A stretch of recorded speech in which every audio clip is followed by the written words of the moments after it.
Greetings everyone, my name is Etterville, and welcome back to my Let's Play of Mega Maker. During the last part, I covered 6 levels that I found on Twitter using the Mega Maker hashtag. So in this part, I'll be covering a whole bunch of Virus-Minute levels. Normally I would have done it after this part, but because of the influx of levels, I want to finish up my entire queue, at least in this part. So it's going to be an extended part because there are at least 8 levels on my queue, and hopefully I'll be able to go through all 8 of them. Starting out with this one. Skill Test, Hit the Red and Run Away from the Green Hard by Pirata, Patheta, 6 plays and a score of 3. As usual, if you want one of your levels to be featured in a part like this one, please leave the level name, or preferably the level ID, in a comment below, or direct message me on Twitter. Also, for the full disclaimer of this entire LP, it's linked in the description below. Also, from here on out, I'll try focusing on it being a bit more positive, and remarking more on the positive aspects of the levels, and trying to nitpick less. I'll avoid interrupting the action with talking as much as I usually do, and instead save it for when I get to the results screen at the end of the level. I think that's a better idea, and it'll prevent more breaks in the action.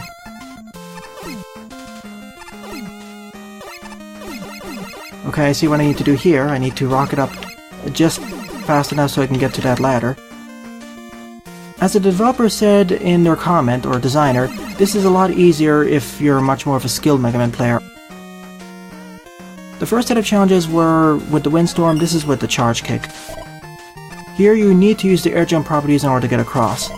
Same here. Thank you for the good checkpoint placement. That was me failing hard. But I'm going to be focusing more on positive traits on levels and nitpicking less on the less important details like music. This is based off a recent conversation I had in the previous part's comment section, and I apologize if I sounded a bit too nitpicky in a few of the other parts of levels. My apologies. Oops, I see what they wanted me to do here. I get the feeling I'm supposed to use the Windstorm somehow, but how?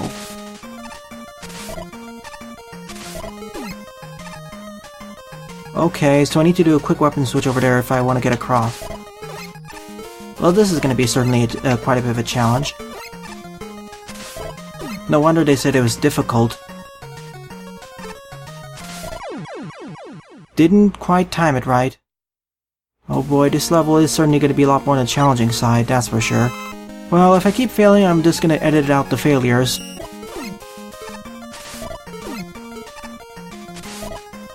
I keep pressing the jump button there, but it's not registering. Now it decided to register for one.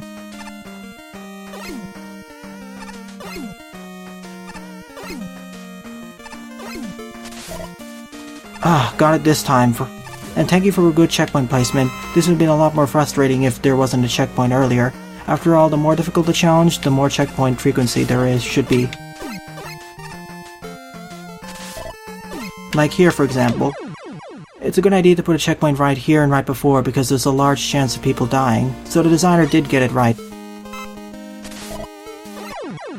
Now, the hard part is making sure I can get close enough to the wall in order to create all these tornadoes.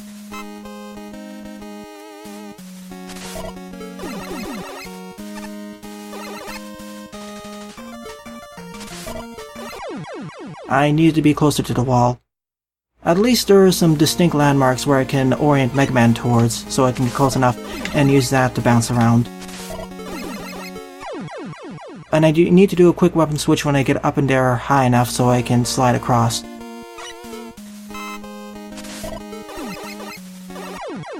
And if I get bonked my head against the wall, I'm dead too. There we go. I thought I need to maintain an air jump, but no, you can just use several wind tornadoes in order to get across. And now we fight Metal Man. I see how I'm supposed to do it.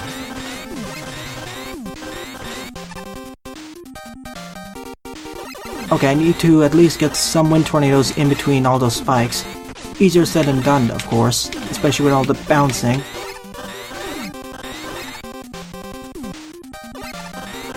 And of course, the hitboxes.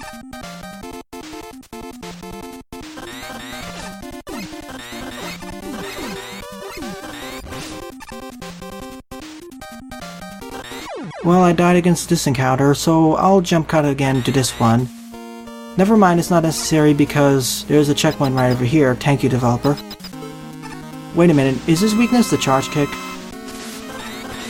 Well, I won't be able to know because I can't hit him from that direction, so instead I'll just do it the normal way.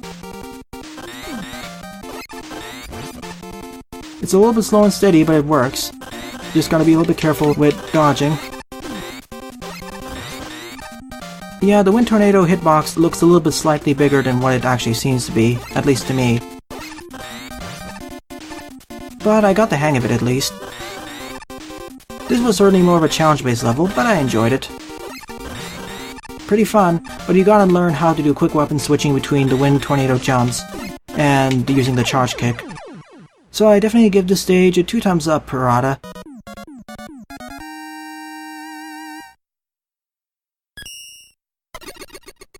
Second on the viewer-submitted lineup is Rockman No Constancy Wily 2 by Meccirius. 9 plays and a score of 1. When I say Meccirius, I mean Delta Ray. This is Delta Ray's new account, so let's see how he improved upon his previous stages.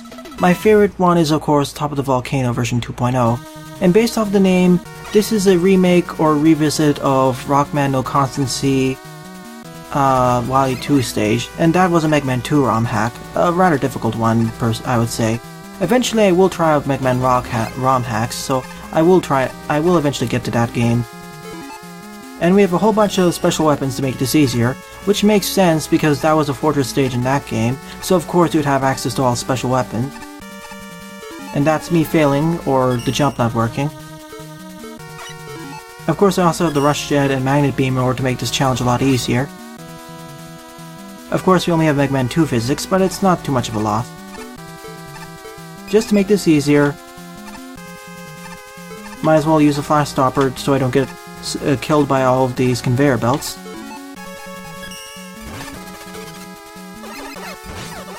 So let's go through the stage and see what it has to offer.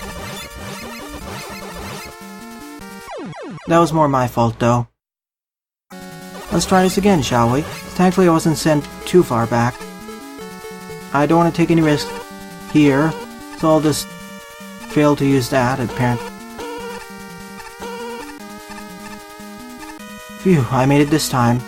So many conveyor belts. Thankfully the designer gave me access to the Flash Stopper, so this should make it a lot easier. Even then I can still bonk my head against the wall, so I gotta be careful.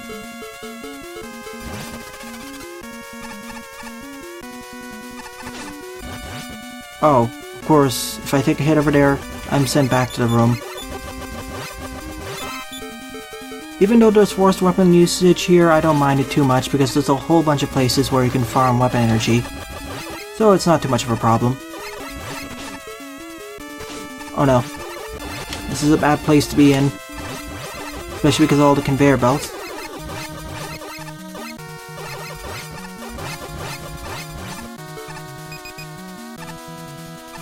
I'm not taking any chances here. Let's see, Pharaoh Shot.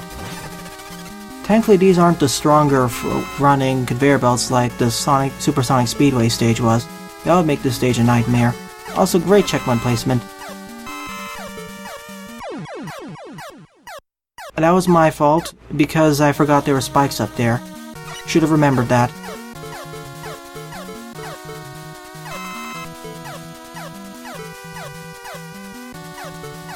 Let's go down. I totally expected there to be something down there, but no, there's something probably to the left instead.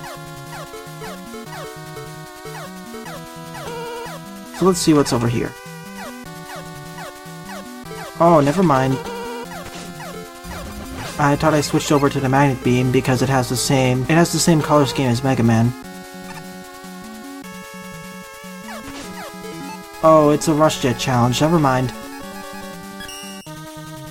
All this incompetence is more on my part, not the level designer's part.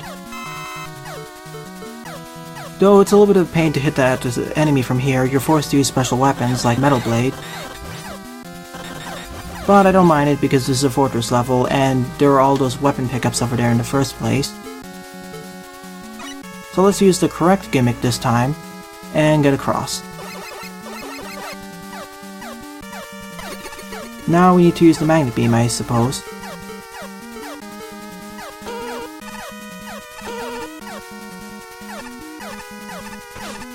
Wow, that was a close one. A lot of tight corridors for fighting enemies, but this is certainly one of the harder stages, but it makes sense. And there's plentiful weapon fill-ups, so it's not too bad.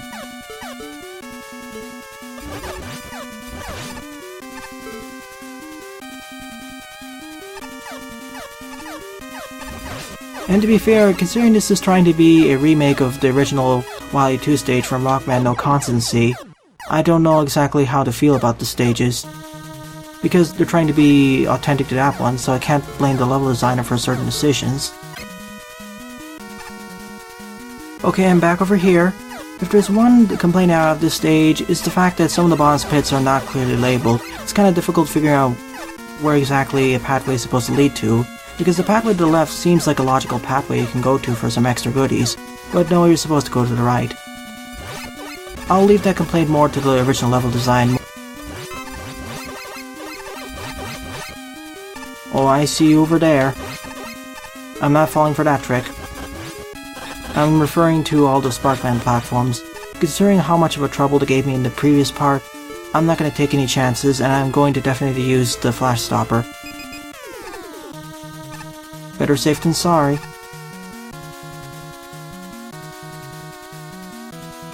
I'm always thinking the pit below is leads to the bottom's pit, ever since what happened several times already.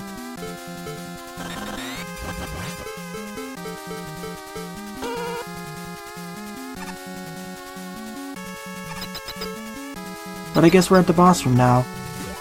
That was certainly a nice little stage. It was a lot more challenging, especially with all the conveyor belts, the small ones over bottomless pits, and some of the enemy configurations, but it was fun. And thus we fight Metal Man. I think in the original game we didn't fight Metal Man, but we don't have fortress bosses. Of course, he's weak against his own weapon, why wouldn't he be? And that was the end of Rockman No Constancy Wily 2. Well, to be fair, I think I would have liked the stage more if I played the original Rockman No Constancy. Otherwise, it feels like a rather challenging fortress-based level, but I did like all the checkpoint placement, and the fact we had all the special weapon pickups, so good job, Meccirius, or Meccirius. So the next level submitted is also by Meccirius, Winter Construction, 19 plays and a score of 4. I suppose this will be one of their more original creations, because the previous one, personally speaking, is somewhere middle of the road compared to all of their other levels. So it's going to be an ice stage, of course, no ice physics yet. Okay, a whole bunch of special weapons, thank you. I always like it that Delta Ray, aka Meccirius, offers all these special weapons that we can utilize. Fully adds to the arsenal Mega Man has.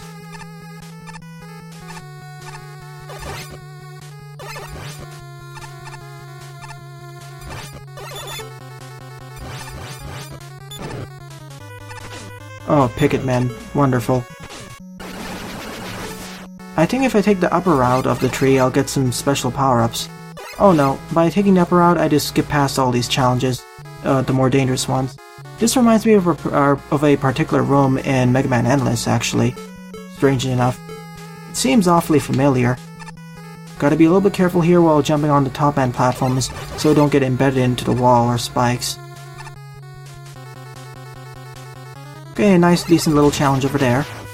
Gotta be careful not to get crushed by all the spikes, or getting lifted up by all these footholders into the spikes. And I actually have the ability to slide, I should be using that more.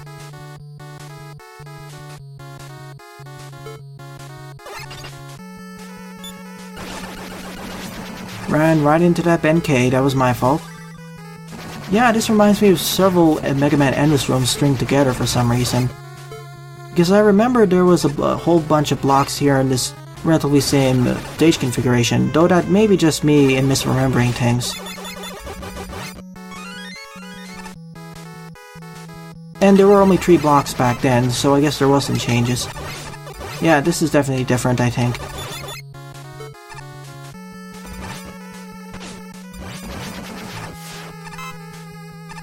Well, I despawned that enemy somehow.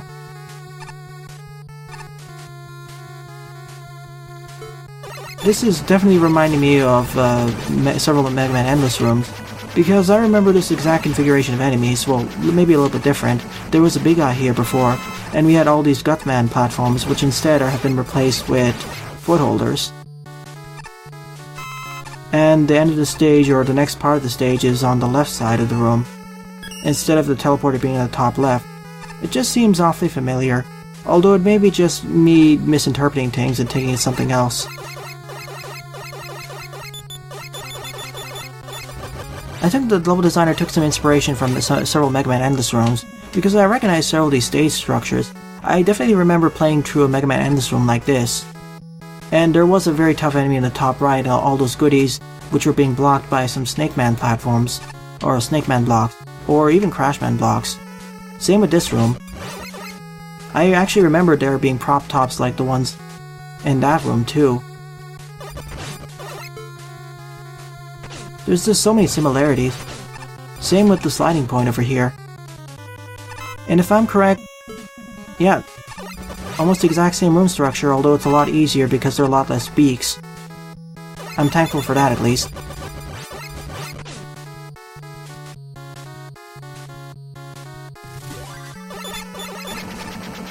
Winter Construction basically feels like a stringing together of multiple stages or rooms from Mega Man Endless.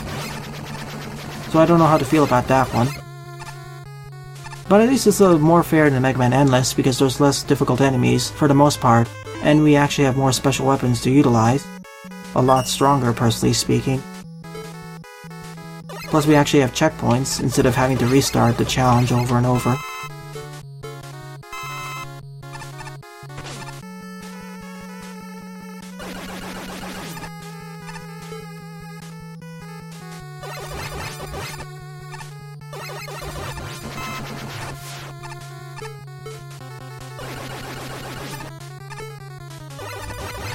Really, I have nothing more to say about this stage other than the fact it's enjoyable. I certainly like it more than the previous stage, but then again, I think it's because it's less of a difficult level.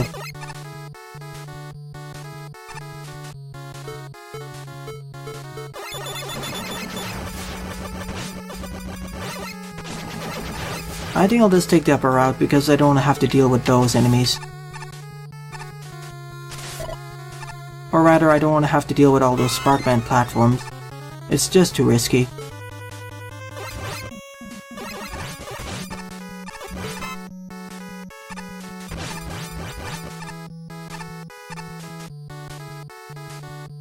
M-Tag on the right, but I don't think I really need it because I haven't really wasted most of my special weapons anyway. Plus I can just bypass that Ben K entirely. Well, certainly a nice fun little stage, although it feels like several endless rooms string together and... Okay, this is certainly a different boss fight. I didn't expect that to happen.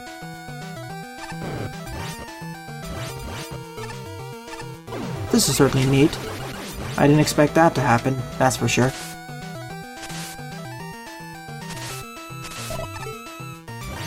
What's his weakness? Not that one. Of course it'd be the magnet missile, because of how the prop top platforms or footholder platforms are jumping up and down with all these Yamasees. It certainly makes this a very unique boss fight, that's for sure, so I definitely give the developer props for that. I would definitely like to see more boss fights take place on footholders going up and down. It really makes the fight feel more dynamic, especially with bosses who jump around like Bomb Man, Cut Man, or Fairman. So I give this a thumbs up. Good work, Meccirius.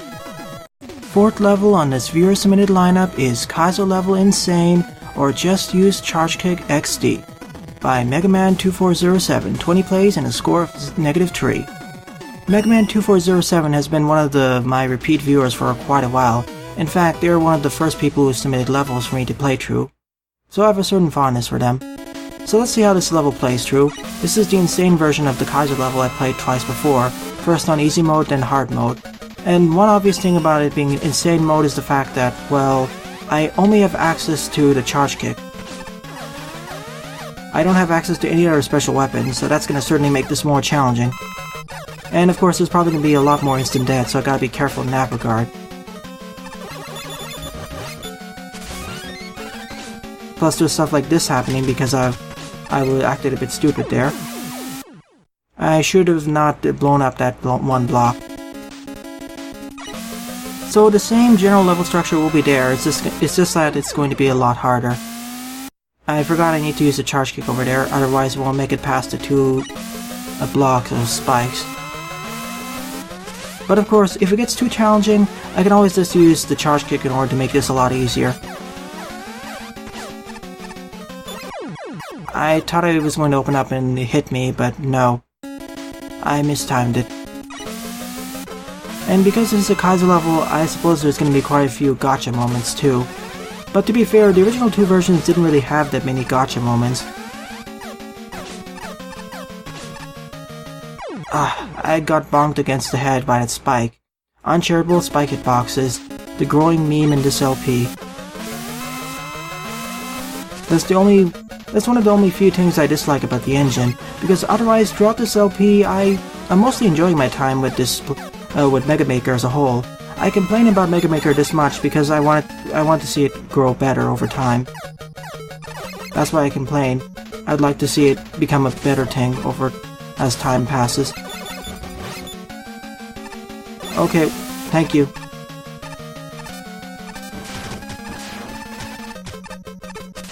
Well, I got to the first checkpoint. That's certainly an upgrade.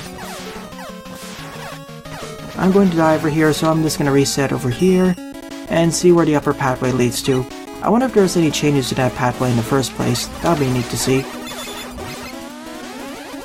Also, I should have remembered that I actually have the charge shot.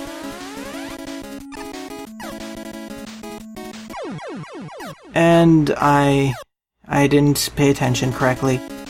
We have a lot more instant death spikes after all.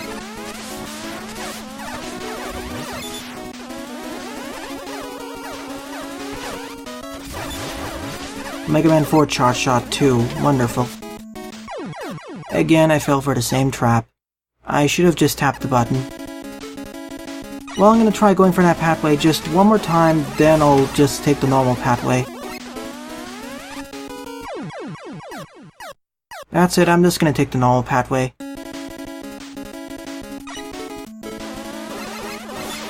There's probably not that much of use, there's nothing much of interest there, probably.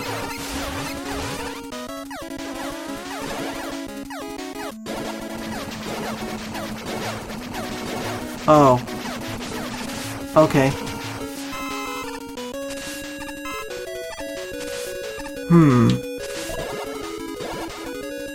Ooh, if you weren't careful, you would get embedded right in those spikes. I mistimed the jump there. This part is going to be filled with a lot of deaths, I can assure you of that, even with all the jump cuts I do in order to make this more tolerable.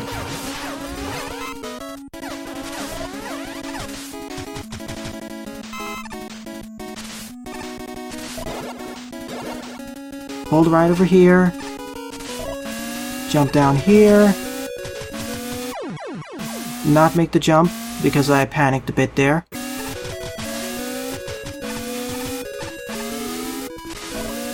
Okay, I made it this time. The charge kick does certainly make this stage a lot easier, because having to go through with just Mega Man using the base Mega Buster is possible, but it would be an extreme pain to do so. Almost made the jump there too. If you know what's coming up, which like I do, you can just use the charge kick in order to circumvent the entire challenge. But, spike hitboxes.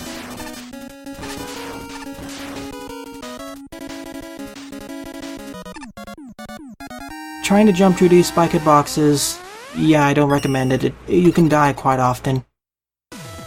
This was certainly a more difficult version of the Kaizo level series that Mega Man 2407 made. Certainly more difficult than hard mode, specifically because of all those spikes, and, well, the removal of all those special weapons, so I liked it. I judge Kaizo levels by different criterion, because you know for a fact if they're labeled as Kaizo, they're going to be a lot more difficult, and they're not going to introduce their challenges in a fair fashion. They're deliberately unfair levels, and you need to understand that, so I give it a thumbs up, though I understand why other people wouldn't like it. But I gave it a fair shake, and I think it was well designed for what it was, though I would have liked to see it taken further, maybe with an entirely new level layout, or more different enemies. Fifth on the viewer-submitted lineup is Deadly Boxes 2 by Maltose, 5 plays and a score of 1. This is the second edition of the Deadly Boxes puzzle level I played through, and I quite enjoyed it, so let's see what new box challenges this author has up their sleeve. It was my favorite puzzle level after all, so let's see. B-E-P-R-E... Prepared? Prepared? Oh, maybe prepared, okay.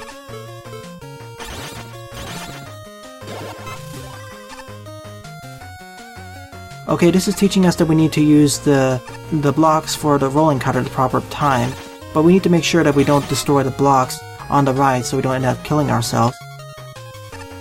And we need to use this properly.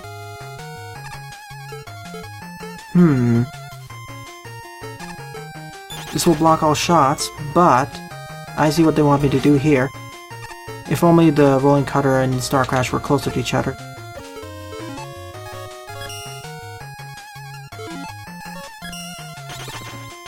There we go, that's what I wanted to do. A nice initial challenge to get our feet wet. Also good placement of checkpoints too, because you don't have to restart or redo a lot of puzzle rooms over and over. Let's see here. I need to be a bit careful so I don't end up creating a lot of force blocks. Oh, I need to get up there in the correct fashion, so I'm gonna do... I'll just do a quick weapon switch in order to avoid falling into the force beam lasers. Sneaky, I see what they want me to do here. And of course I can always just use this in order to bypass hitting those. This was a nice sneaky challenge because you need it in order to create a staircase to get upwards and avoid releasing all those force beams. Neat. It certainly feels a little bit less challenging compared to the previous level, or previous Deadly Boxes, but that one focuses a bit more on precision. This is more about logical thinking.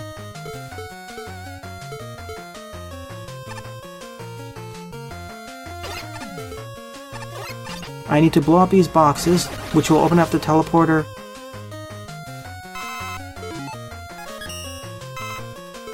I'm not sure why we need that teleporter right now, but...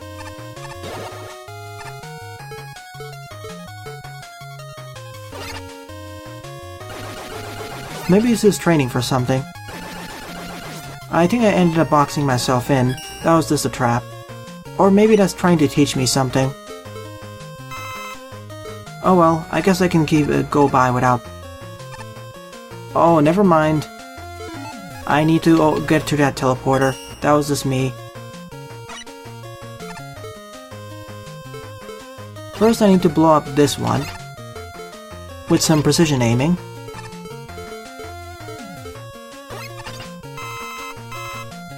And now I need to somehow destroy the block from the other side. How should I do that? Oh, that's a lot easier than I thought it would be. I was overthinking it. Let's see here, I need to somehow get that close enough there. Oh, I see, I need to get up there on the left side, and then I'll be able to send the crash bomb into this one.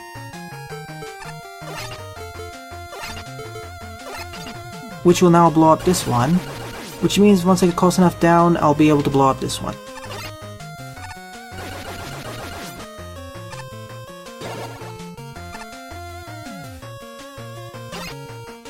Whoops, I failed the challenge. I'm stuck now.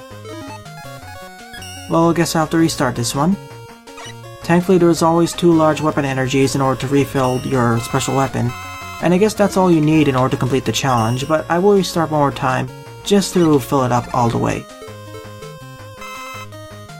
I see what they want me to do here, but I need to figure out where to place the bottom crash bomb so I can hit the barrier.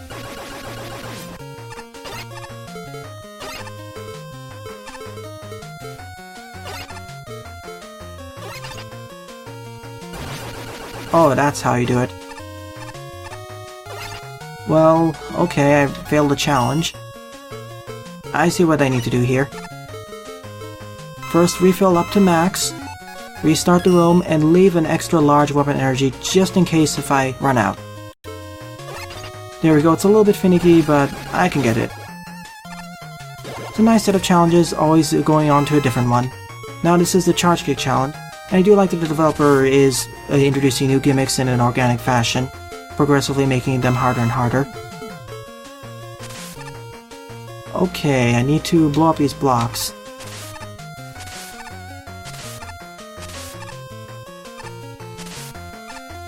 Oh wow, it's a bit scary. I think I need to slide.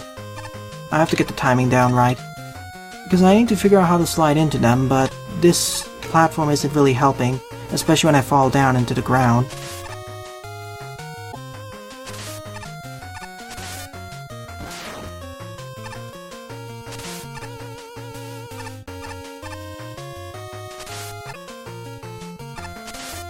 Okay, I got it. Apparently I didn't need to slide over there. It was just I needed to jump off, otherwise the Sparkman platform throws off my jump height. This took quite a few times, and I actually failed it the first time when I accidentally let the Sparkman platform go off screen. So here's a more difficult version, which I flunked completely. I know what I need to do here. I need to be high enough when the air jump signal comes, and then do an air jump. And it failed to register. Wonderful.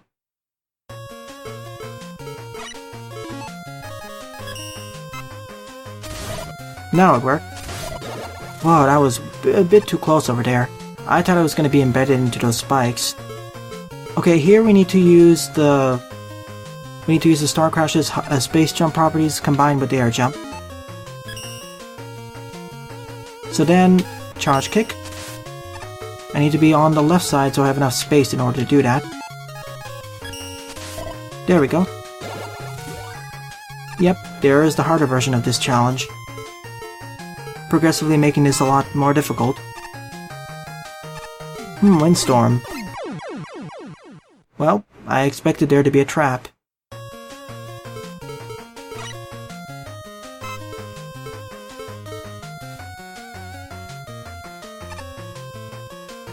Oh, this is when I need to use the Star Crash and Windstorm. This is gonna take a few attempts, especially because they're not next to each other on the weapon select.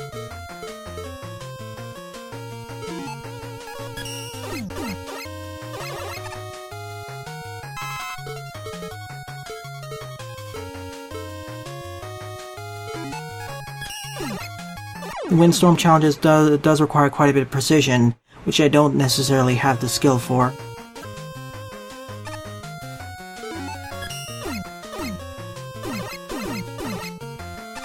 Okay, I made it up this far, but I'm not sure how long I'll be able to survive. It took several dozen attempts.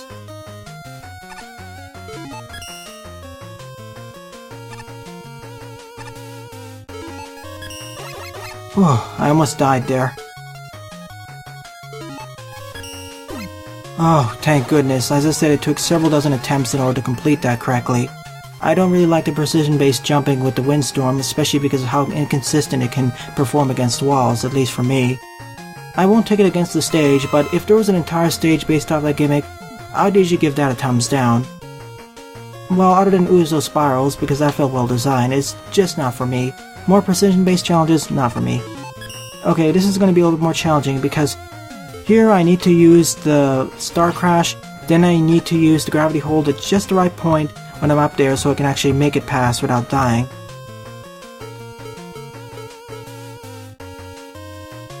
So I need to use Star Crash immediately up there, then use...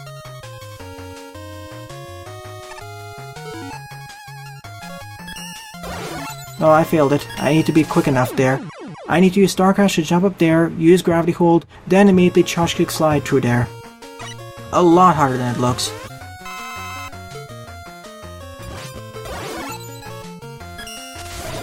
Okay, I made it this time. The main problem with that challenge is the delay in between the pause screen coming in and going out, with which you cannot put any inputs in for using your special weapons. That makes that room such a pain to do. I'm liking Deadly Box's one more and more by the minute. But I still don't mind the challenges, they feel well designed, it's just that the engine itself is the problem. If the engine was more precise and allowed for more inputs, I'd like this challenge more. Otherwise, it just feels rather frustrating.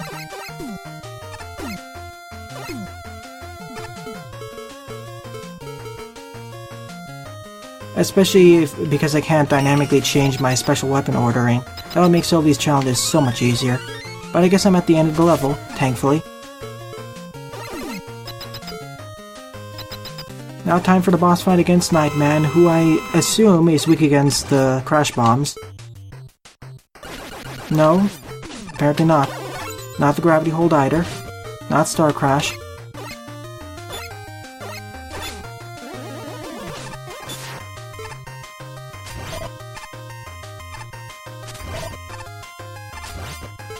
I tried everything. He seems to be immune against all my special weapons. So I guess the best one to use... He's immune against... He's not weak against any of my special weapons, but he's resistant against my Mega Buster, so I need to rely on only my special weapons in order to win the fight. So I guess I'll use the Windstorm because I can use it to pierce against his shield, or rather hit him from behind. As demonstrated.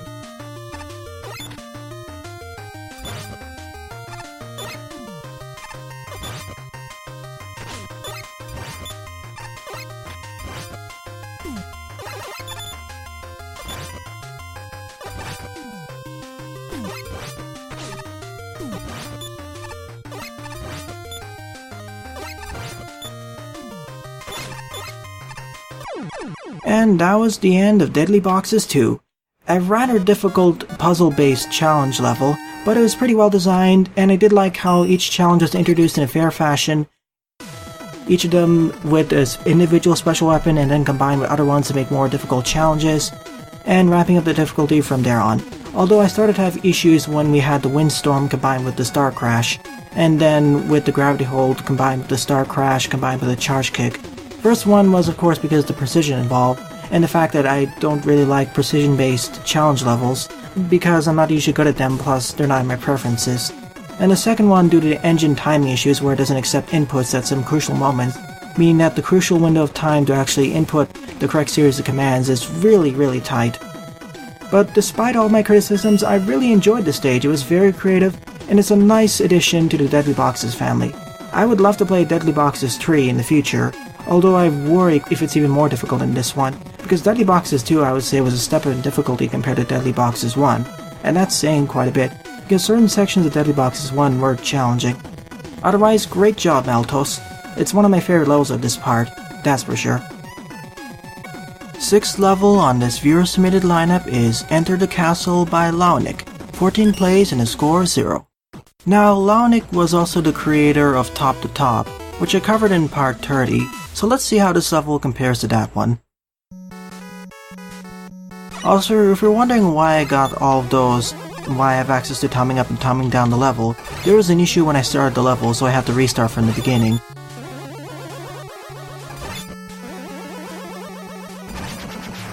So okay, here's the first room. Okay. This door is not solid for some reason. It should be. At least we have a charge kick in order to make a air jump in order to cross this. This seems like an engine bug more than anything else, because that should be solid. Whoa, that was a little bit of a close spike trap over there. A little bit of forced weapon usage here, so I suppose it is like a fortress level. So I don't mind it too much. There's enough weapon pickups anyway. At least I hope. Gotta be careful with some of the challenges though, especially with all the instant death force beams at the bottom. Thank you for the M-Tank, although I don't think it was really necessary, it wasn't that difficult. Okay, we're going down here. I'm waiting for all the... Yeah, this is going to be a Yoku Block segment where we gotta be careful and make our way across. I wasn't sure I was going to make that jump, so I decided to switch over to the charge kick. So far so good. Nothing too problematic yet. And the stage is pretty fine. The only problem I saw so far was the non-solid blocks at the beginning of the Wily boss doors. I suppose it's more like an engine bug. Or maybe it's because the other side of the screen was blocked. Oh, that was my fault. Unfortunately, we're sent all the way back here. Oh well. That was more my fault than anything else, so I won't blame the developer for that. The stage is pretty fun. There's a little bit of a gotcha moment over here, but as long as you pay attention, it's fine. Oh wow, and if you go down here, you can skip that entire force beam gauntlet, going forwards and backwards actually. That's neat. I guess you could take the Force Beam Gauntlet in order to get an M-Tank. That explains the reason why that's over there. Make sure to jump over here so you don't end up getting trapped.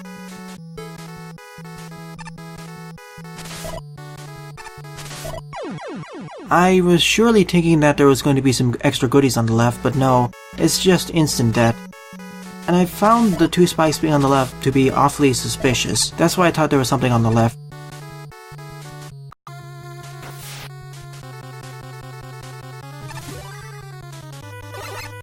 And the checkpoint was here all this time.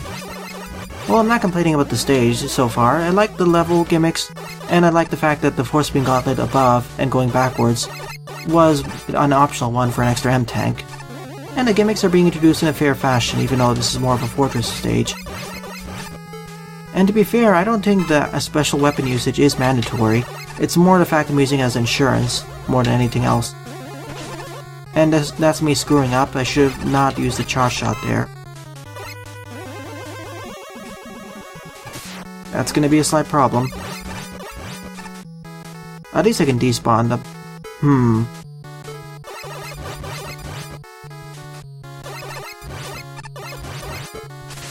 Oh, goody. I made this harder on myself. I have no one to blame other than myself. I'm sure there's something down over there, but I don't want to take the risk. You know what, I'm gonna take the risk. Well, it didn't pay off. I just find that one pit to be awfully suspicious, especially considering it's covered by all those spikes. And there's no black background fade in or fade out, which indicates that's a bottomless pit. That's why I thought it would be there. At least there's a checkpoint over here, so I don't mind it too much. Okay, this set of challenges again. I know one of the stages before, I think Winter Construction used this, or maybe it was Skill Test, and I quite liked it. Also neat that we have the cyberspace-esque background too. Gotta be a little bit careful so you don't get embedded into the wall. You gotta be fast, basically. At least these aren't the Sparkman platforms, so I won't get embedded into the wall by accident. There are some clipping issues with the footholders, sure, but they aren't too bad usually. As long as you're careful. Okay, short but sweet stage. I say short but sweet, but really it was the same length as a traditional Mega Man level from the classic games, from the NES titles. Also nice usage of the top spin platforms in order to act like sirens. Pretty neat. Now time for the boss fight against Nightman.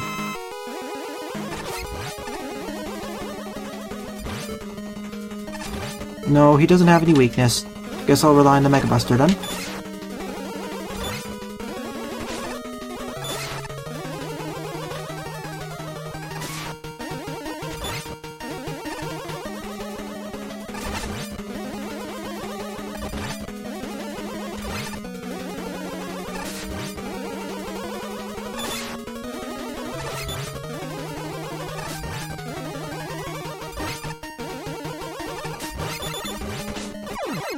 And that was the end of the stage. Pretty fun stage. I would still like Top to Top a little bit more because it had a little bit more variety in challenges and more background differences. But this was a pretty fine stage. I do give this a thumbs up. Good work, Laonic. 7th level on the lineup is They Call Him Cutman by FutureCreator, 24 plays and a score of 8. This seems like a pretty decent level. The next level has also been submitted by the same developer, so I will be playing it right after this one. And we only have access to the rolling cutter, so this is more of a gimmick-based stage or a special weapon-focused stage. I really need to redefine my terms of how I consider each stage, because challenge-based level, using the term challenge-based level, for example, is a little bit too vague, personally speaking. So I really need to create my own video or update my spreadsheet or document explaining how I define each of the levels. Because the puzzle levels can be considered challenge levels as well, etc, etc. Plus there needs to be a better distinction between Kaizo level and challenge level, personally speaking. At least my rolling cutter can one-shot all of these tellies. Usually they're super durable here. Well, this stage is definitely a great usage of how useful the rolling cutter can be. Usually I don't like to use it because of its art, but here it's extremely useful because it can just one-shot most of these rather durable enemies, or medium durable enemies. In the original Mega Man 1, I believe the octopus batteries, aka adhering Susies, would take up to 8 hits to destroy with your basic Mega Buster. But here it's about 5 or 6 shots, which is a lot more reasonable, especially because of how hard they are to hit. Okay, we gotta be a little bit careful here so we get in the correct position. Oh, okay. We need to hit this correct positioning so we can actually jump over these platforms and make our way across. Neat. And to be fair, the level designer did say that these levels were shorter, so it does make sense, so I'm not complaining in that. Oh, the boss fight against a Cutman against his own weapon, that's gonna be a slight problem. Especially because I can't just button mash my way to victory. aka I can't get him stuck in a wall.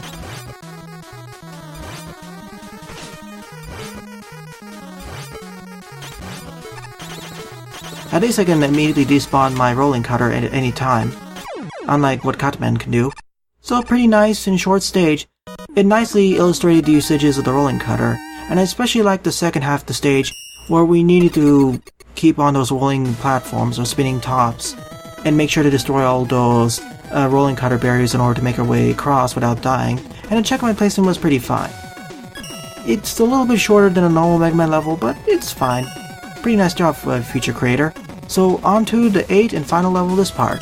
They call him Metal Man, also by FutureCreator. 9 plays and a score of 2.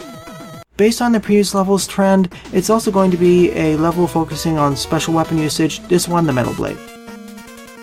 I guess this is going to be showcasing the Metal Blade's omnidirectional firing abilities. Well, not omnidirectional, but being able to fire in 8 different directions. And to be fair, both of these stages aren't that difficult. Even the one before, that being Enter the Castle, wasn't that hard either, which I do appreciate from time to time. Especially after the level Deadly Boxes 2, which took over 25 minutes in real time.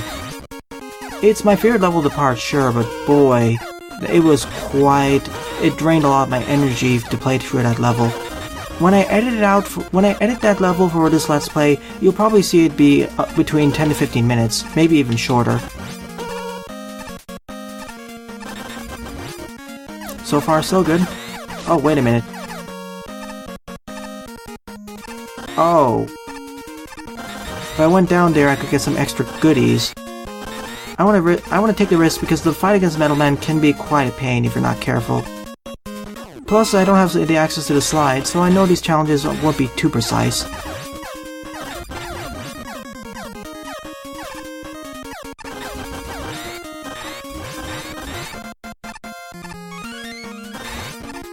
This is the more difficult path, sure, but it is well worth it. The level designer did get that right, where if you take more difficult routes, you get more rewards. And the checkpoint placement is pretty fun too. Fine. Oh sure, another E-Tank. Really appreciate that.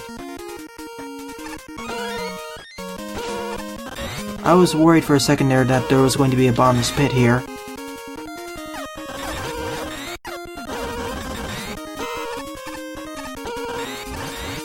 I guess if I took the top route, I'd be falling down from there. Well, at least this stage does have more alternate pathways, which I do approve of. It really adds to the replayability of the stages. I can take the lower route or upper route. Let me take the upper route for a change.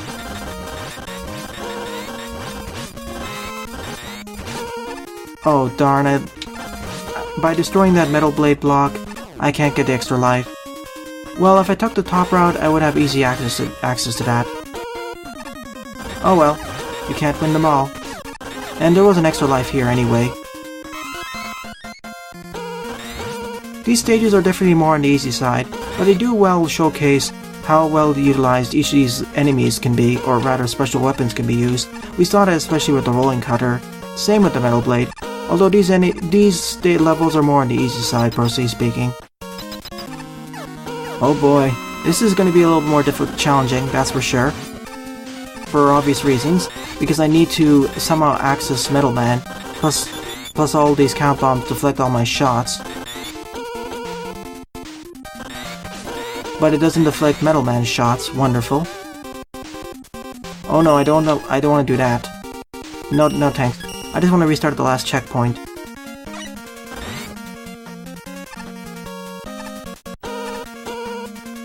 Which isn't too far back, so it's fine.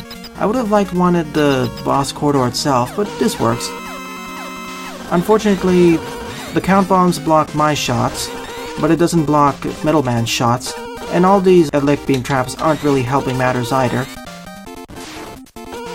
Come on, get down there. Thank you. Well, at least I was worried I was going to have to fight this boss with him taking nominal damage, but no, he's extremely weak against it, so at least this makes this boss fight a little bit more, it makes it more fair, because the only thing you need to do is destroy those count bombs, avoid Metal Man's shots or tank them, and destroy the count bombs and hit him with it, and then you'll win. In some ways I like this stage more than the previous one. The previous one focused more on the utility of the rolling cutter, this one focused more on mechanical skill. Plus I liked it a little bit more because it had an alternate pathway that you could go through.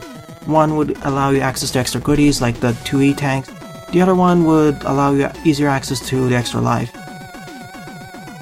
But to be fair, this has to focus more on more mechanical skill because the Metal Blade is a rather simple weapon to use. You can fire in 8 different directions and it has a lot of weapon energy. Plus it deals a remarkable amount of damage, at least back in Mega Man 2, so of course you need to have more mechanical skill-based challenges. Although it could have been taken further with harder configurations, this was pretty nice, so good work FutureCreator. I would definitely consider they call him Metal Man to be my honorable mention of this part. And to be fair, my favorite level of this part would be Deadly Boxes 2. Even though it took a whopping over 25 minutes real time in order to complete the stage, and I died several dozen times in 2 of the segments, those being the Windstorm jumping segment, and the quick switching between the Gravity Hold, Star Crash, and Charge Kick, I really enjoyed playing through the level. Pretty well organized, pretty well designed, nice escalation and combination of challenges and gimmicks, and most importantly, it feels like a worthy successor to Deadly Boxes 2. Although, I'll reiterate my earlier point that I'm worried how difficult Deadly Boxes 3 will be, because Deadly Boxes 2 was certainly more challenging than Deadly Boxes 1. So overall, I enjoyed playing through all of the levels in this part. In the next part, I'll be playing through a bunch of levels that I find on the Mega Maker official forum's level sharing subforum. Well then, thanks for watching and have a nice day. Toodles!